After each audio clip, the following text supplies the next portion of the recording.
अगर आप लोग भी ये सोचते हैं कि डायमंड कोयले से बनता है तो आप लोग शायद गलत हैं। चलो थोड़ा फैक्ट चेक कर लेते हैं। हम ये मानते हैं कि कोयला कार्बन से बनता है और डायमंड भी कार्बन से बनता है, लेकिन इसका मतलब ये कतई नहीं है कि हम लोग ये कह दें कि डायमंड कोयले से बनाया जाता है या बनता है। ऐसा कुछ भी नहीं है। मैं आपको आपकी जानकारी के लिए बता दूं कि जो कोयला होता है वो अर्थ से 2 या 3 किलोमीटर नीचे पाया जाता है और उसके साथ कुछ मेटल की इंप्योरिटीज भी होती हैं। लेकिन डायमंड एक्चुअली अर्थ से 90 किलोमीटर नीचे बनता है और ये तब बनता है जब कार्बन बहुत ज्यादा टेम्परेचर और प्रेशर पे कंप्रेस हो जाता है ना। ये इंटरेस्टिंग फैक्ट। इसका मतलब ये हुआ कि डायमंड कोयला नहीं है। ये आप लोग ध्यान रखिएगा। ये इंटरेस्टिंग फैक्ट आपको कैसे लगा चैट सेक्शन में लिखना मत भूलिएगा। अगर आप लोग चश्मा लगाते हैं तो चश्मे से रिलेटेड 2 प्रॉब्लम्स के सॉल्यूशन बताने वाला हूं। नंबर 1, अगर आप चश्मे के साथ साथ मास्क भी पहनते हैं, जो कि आजकल पहनना जरूरी है, तो आपके चश्मे पर पक्का फोग आता होगा। इन दैट केस आप क्या करिए, साबुन लीजिए, गीला नहीं सूखा, और उस सूखे साबुन को थोड़ा सा अपने चश्मे के जो मिरर्स हैं, जो ग्लास हैं, उसके ऊपर लगा दीजिए और उसके बाद उसे सूखे कपड़े से साफ कर लीजिए। आपका ये जो फोग का प्रॉब्लम है वो ऑलमोस्ट गायब हो जाएगा। नंबर 2, अगर आपके चश्मे के ग्लासेस पर स्क्रैचेस हैं और ऑब्वियसली उससे बहुत ज्यादा विजन में प्रॉब्लम होती है, तो आपको क्या करना है, कोलगेट लेना है और उस कोलगेट को चश्मे पर थोड़ा सा लगाना है और उसके बाद आपको सूखे कपड़े से साफ कर लेना है। आपके स्क्रैचेस की भी प्रॉब्लम फटाफट से दूर हो जाएगी। ये 2 इंटरेस्टिंग लाइफ सेविंग चश्मा हैक्स आपको कैसे लगे चैट सेक्शन में लिखना मत भूलिएगा। गाइस चलिए मैं आपको आज मैथ्स के 2 इंटरेस्टिंग फैक्ट बताता हूं। फैक्ट नंबर 1, आपने मैथ्स में फ्रैक्शनल नंबर्स के बारे में तो सुना होगा, वही 1/2, 2/3, 3/4।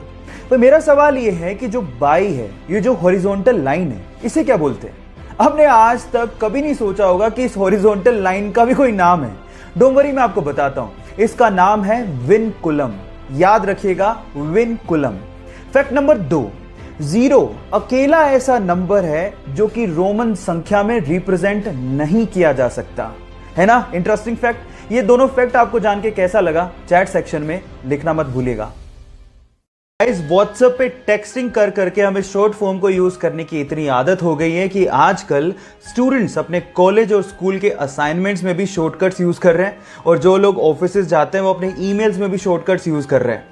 जहां एक और बाकी देशों में ये शॉर्टकट्स बिल्कुल सही नहीं माने जाते, वहीं अगर आप न्यूजीलैंड में रहते हैं और न्यूजीलैंड के स्टूडेंट हैं तो वहां पर इस चीज को यूज करने की परमिशन है। जी हां गाइस, न्यूजीलैंड में 2006 के बाद से ही वहां के एग्जाम्स में शॉर्टकट्स को यूज करने की परमिशन है, ताकि एग्जाम में बड़े बड़े आंसर्स में ज्यादा समय बर्बाद ना हो।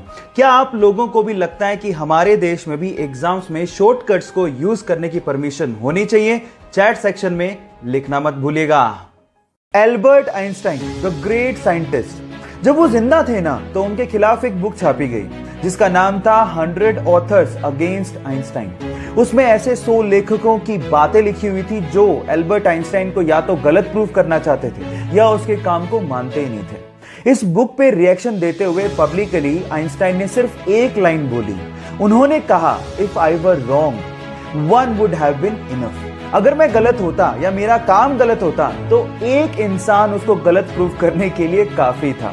कितना ठग लाइफ आंसर था ना आइंस्टाइन का। ये फैक्ट सुन के आपको कैसा लगा चैट सेक्शन में लिखना मत भूलिएगा। गाइस, क्या आपको पता है कि 17 जुलाई को कौन सा डे सेलिब्रेट करते हैं?